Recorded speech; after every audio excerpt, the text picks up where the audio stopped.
Alhamdulillah, kita bisa melanjutkan kembali pembahasan kita berkenaan dengan surah Al-Maidah. Sebelumnya sudah kita sampaikan bahwa makna Al-Maidah itu. Dan kemudian Allah Subhanahu wa taala juga memberikan nasihat kepada orang-orang yang menyembah Nabi Isa alaihissalam atau yang mengatakan bahwa Tuhan itu ada tiga atau punya tiga kepribadian atau juga Tuhan Anak atau Tuhan Bapa. Wa qala Allah taala fi kitabihil karim, laqad kafara allazina qalu inna Allah huwal masih ibnu Maryam. Sesungguhnya telah kafir orang-orang yang berkata, sungguh Allah ialah Al-Masih putranya Maryam. Makna kafir adalah tertutup hati mereka untuk memahami Allah Subhanahu wa taala. Dan firman Allah Subhanahu wa taala, laqad kafara alladzina qalu innallaha thalithu thalathah. Sesungguhnya telah kafir orang-orang yang mengatakan bahwasanya Allah salah satu dari tiga. Dan kemudian Allah Subhanahu wa taala menjelaskan tentang Nabi Isa alaihissalam. Sesungguhnya Al-Masih Isa putranya Maryam itu adalah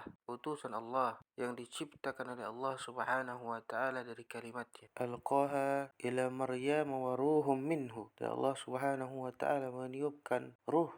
Aminu billahi wa rasul. Maka berimanlah kamu kepada Allah Subhanahu wa taala dan rasul-rasulnya. Wa la taqulu thalathatu innahu khairan lakum.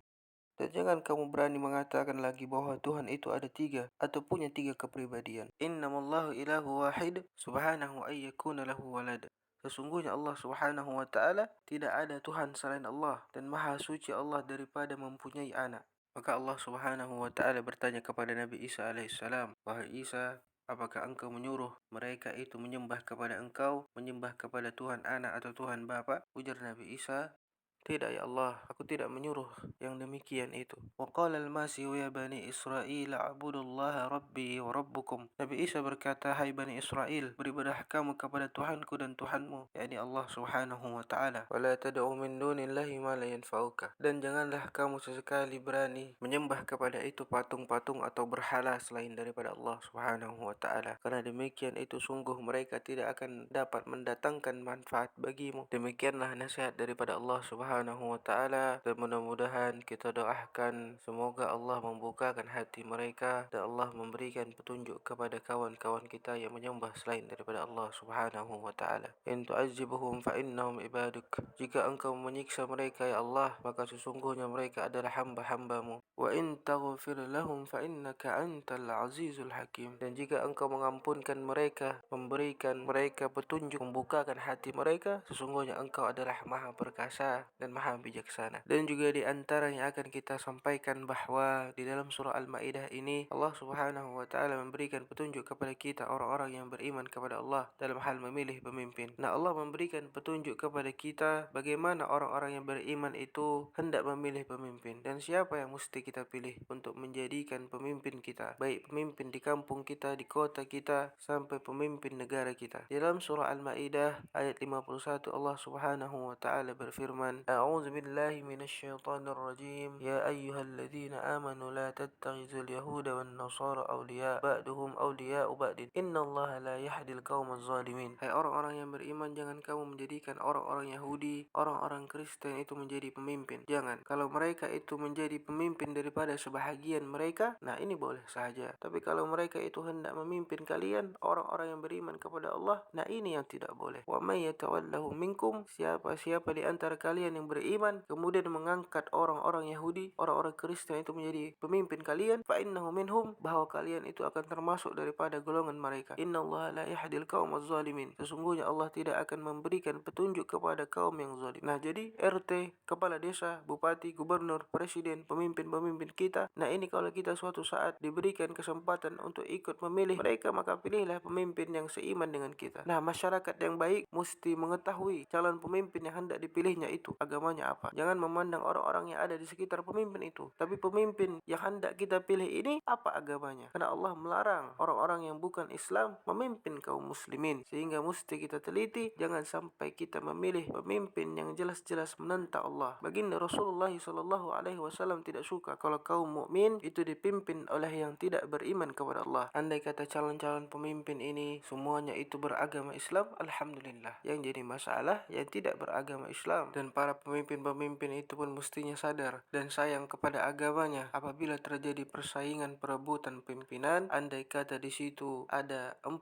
calon, 2 Kristen dan 2 Islam, maka 2 Islam ini mesti mundur, saling berunding dan bermusyawarah bersama-sama, dijadikan satu. Pilih yang terbaik dan maju, supaya ini suara masyarakat tidak terpecah belah. Dan andai kata di kampung kita ada calon pemimpin yang beragama Kristen, kemudian ia menang, berarti ada orang Islam yang memilih Kristen. Nah, ini yang tidak boleh. Allah Subhanahu wa taala berfirman di dalam Al-Qur'anul Karim, A'udzu billahi minasyaitonir rajim. Innama waliyukumullahu war rasuluhu wallazina amanu allazina yuqimunas shalah wa yu'tuna zakata wa hum raqiun. Hanya saja sebenar-benar pemimpin daripada kamu itu adalah Allah dan Rasulnya dan orang-orang yang beriman. Yang mereka itu adalah orang-orang yang melaksanakan salat dan menunaikan zakat. Nah, mereka itulah yang ruku dan orang yang tunduk kepada Allah Subhanahu wa taala. Wa qala Allah taala fi kitabil karim, "Wa may yatawallallaha wa rasulahu wallazina amanu fa inna hizballahi humul ghalibun." Siapa-siapa sahaja yang taat kepada Allah, menjadikan Allah dan Rasulnya sebagai pedoman dan petunjuk, dan mengangkat orang-orang yang benar-benar beriman kepada Allah sebagai pemimpinnya, maka akan mendapatkan pertolongan daripada Allah dan mereka itulah pasti akan menang. Makna menang ini selamat dunia dan akhirat. Kalau hanya menang di dunia sahaja, nah ini belum tentu menang namanya. Kemudian di dalam surah Al-Maidah juga Allah Subhanahu wa taala memberikan petunjuk kepada orang yang beriman kepada Allah yang hendak menjadi pemimpin yang takwa. A'udzu billahi minasyaitonir rajim. Ya ayyuhallazina amanu kunu qawwamina lillahi syuhada'a bil qisti wa la yajrimannakum sana'anu qaumin ala alla ta'tadilu i'dilu wa aqrabu littaqwa innallaha khabirum bima ta'malun. Hai orang-orang yang beriman, jadilah engkau penegak keadilan. Ketika engkau menjadi saksi, maka berlakulah adil. Jangan menyeret kepada kalian oleh ketidaksenangan suatu kaum kepada kalian sehingga kalian berbuat zalim kepada itu kaum yang tidak senang kepada kalian. Adillah kamu, sesungguhnya adil itu dekat dengan takwa, dan takwalah kamu kepada Allah Subhanahu wa taala, sungguhnya Allah mengetahui apa-apa yang kalian perbuat. Nah, ini masih dalam hal pemilihan pemimpin. Contohnya si A dan si B ini ikut pemilihan jadi kepala desa suatu kampung, dan ternyata yang menang di kampung ini adalah si A. Nah, mentang-mentang si A ini sudah menang terpilih menjadi kepala desa, orang-orang yang tidak memilihnya dahulu dipersulitnya. Orang hendak bikin KTP yang biasanya 2 atau 3 hari selesai jadi 1 atau 2 bulan. Ada lagi bantuan subsidi beras tidak diberikan karena ini bukan orang-orang yang mendukungku dahulu katanya. Nah, Allah melarang itu karena Allah sudah membaca keadaan yang akan terjadi di masa yang akan datang. Pemimpin itu nantinya seperti itu. Kalau sudah menang, orang yang dulu tidak sejalan dengannya, yang tidak mendukungnya, yang tidak memilihnya, maka tidak dinyamaninya, tidak dibantunya, tidak ditolongnya, dan akan dipersulitnya. Tak usahlah perbaiki jalan yang sebelah situ karena dulu aku kalah di situ. Baiki saja yang di sini jalannya karena di sini banyak pendukungku. Nah, ini bila sudah menjadi pemimpin seperti ini, nah ini yang jadi masalah. Maka Allah Subhanahu wa taala pun memberikan nasihat, jangan berbuat zalim. Dan lagi di dalam surah Al-Maidah ini Allah Subhanahu wa taala memberikan kita petunjuk bagaimana caranya supaya kita bisa dekat kepada Allah, menyikapi dunia dan kenikmatan dunia ini. Disebutkan dalam berbagai macam kitab tafsir bahwa pada zaman baginda Rasulullah sallallahu alaihi wasallam telah berkumpul di rumah Utsman bin Maz'un. Di rumah itu ada Sayyidina Abu Bakar Siddiq, ada Sayyidina Ali karramallahu wajhah, ada Ibnu Mas'ud, ada Salman Al-Farisi, dan masih banyak lagi sahabat-sahabat lain. Mereka semua para sahabat berkumpul hendak berdiskusi, berunding. Tujuannya apa? Hendak benar-benar mendekatkan diri kepada Allah dan jangan diganggu oleh dunia dan kenikmatannya. Ada yang memberikan saran kalau malam kita tak usah tidur. Kalau tidur jangan pakai tilam, pakai tikar aja atau tidur di lantai. Kalau siangnya kita berpuasa. Ada juga lagi mengatakan tak usah kita pakai kendaraan, kita berjalan kaki saja. Ada juga lagi mengatakan tak usah kita pakai pakaian yang bagus-bagus, pakai saja pakaian karung. Dan ada juga lagi yang mengatakan tak usah kita makan-makan yang enak, makan saja yang biasa-biasa saja. Dan berbagai macam kenikmatan-kenikmatan dunia lainnya, sehingga kita bisa fokuskan untuk diri kita kepada Allah Subhanahu wa taala. Maka Allah pun menurunkan ayat, Ya ayyuhallazina amanu la tuharrimu tayyibati ma ahallallahu lakum wa la ta'tadu innallaha la yuhibbul mu'tadin. Allah mengatakan, hai orang-orang yang beriman, jangan engkau haramkan sesuatu yang baik yang telah dihalalkan oleh Allah. Semacam semua contoh yang sudah kalian sebutkan tadi, hanya satu syaratnya yang diminta daripada Allah, wala ta'tadu, jangan kalian sampai melampaui batas atas. Artinya jangan sampai melakukan perbuatan dosa. Wa qulu mimma razaqakumullahu halalan thayyiban, dan makanlah daripada rezeki yang kami berikan kepada kalian yang halal dan baik. Wattaqullaha allazi antum bihi mu'minun, dan takwalah kamu kepada Allah yang dengannya kalian beriman. Demikianlah insyaallah di lain kesempatan kita akan melanjutkan kembali. Wal afu minkum. Wassalamualaikum warahmatullahi